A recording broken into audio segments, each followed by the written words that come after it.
Welcome back to another technical video. Today we're going to be going through your question, answering it, and hopefully finding that solution for you. Now, remember to stay just a little bit crazy like me, and hopefully you get to that resolution. Now let's continue on.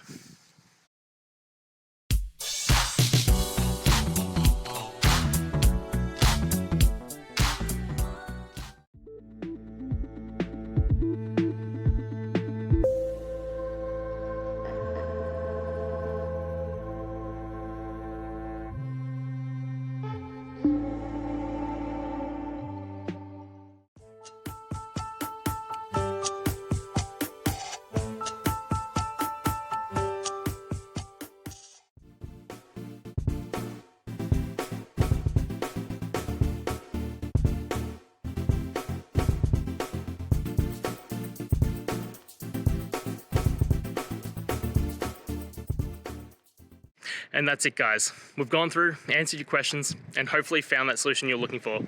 If we did, please hit subscribe. I'd really appreciate it. And until next time, I hope you have a good one.